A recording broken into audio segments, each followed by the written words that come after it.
Okay, now we are going to start inverse trigonometric functions, which I have discussed earlier in 1 to 6 parts, and in continuation with that, this part 7 will be regarded. In those parts, I have discussed function and invertibility of the function. What are the conditions when a function is invertible? And in those conditions, we found that inverse trigonometric functions are not invertible in its domain, in general domain. But if domain is restricted, then trigonometric functions also become 1 1 and onto, that is injective and surjective. So trigonometric function also become bisective, and a bisective function is only invertible. So these things I have discussed. Now here I am going to show what are the restrictions in trigonometric functions domain. Those restrictions are written here. Sine function, inverse,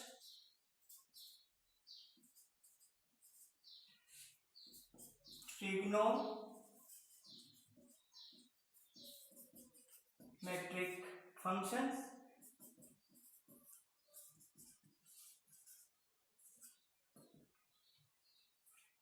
Here, first I am taking sine function. Sine function is defined from minus pi by 2 to in this interval, and range is minus 1 to 1.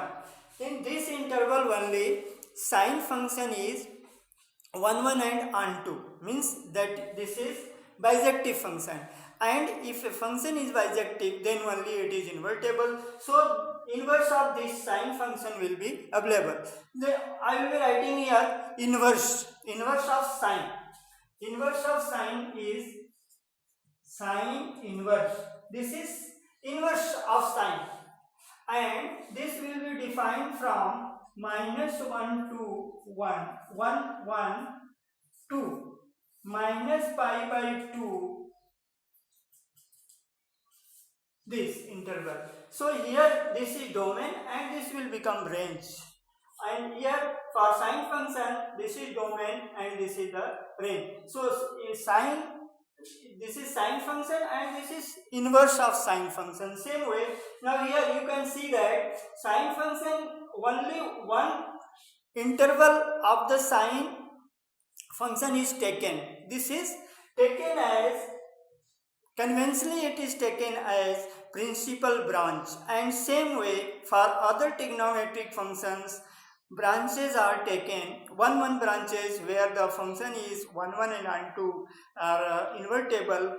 Those branches are taken as principal value branch. And now here in our syllabus of class 12, we will be solving all the inverse trigonometric function in these branches only, principal value branches. So other functions are like this: cos, defined from 0 to 0 pi, from this interval to minus 1 1. This is the range for this. So cos inverse function will be defined minus 1 1 to 0 pi. Same way, tan function is defined from r to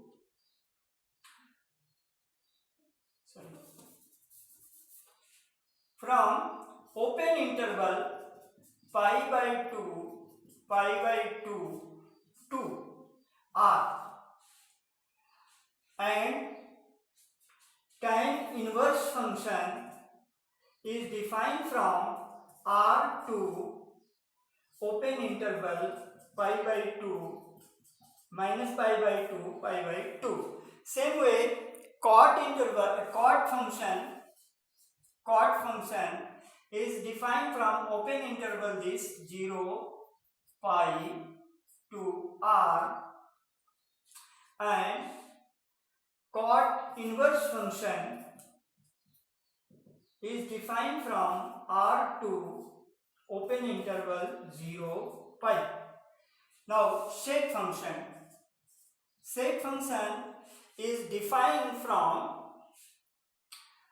this 0, pi, and in this one between 0 to pi cos function is not defined on pi by 2, so minus this pi by 2, this will be the domain, and this is defined for all the real numbers except open interval -1, 1. Sec function is defined from this domain to this range. So sec inverse function is defined from this domain -1, 1 to 0 to pi minus pi by 2. Pi by 2. Same way, cosec function is defined from this interval pi by 2. In this interval, cosec is not defined at 0. So this will become the domain for cosec interval. From these two, r minus 1, 1. This will be the value of cosec function.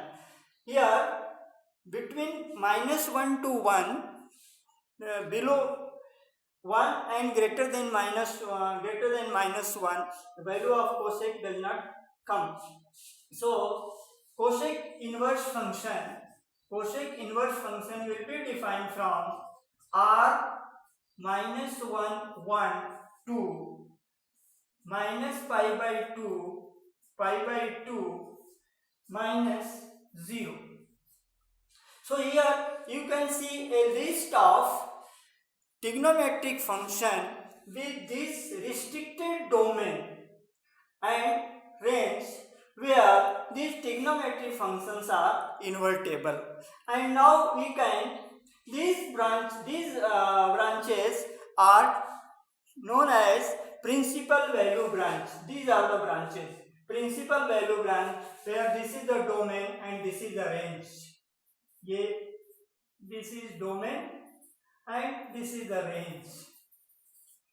And from this domain to this range, only these trigonometric functions are invertible, and we are going to solve the inverse trigonometric problem in these principal value branch only.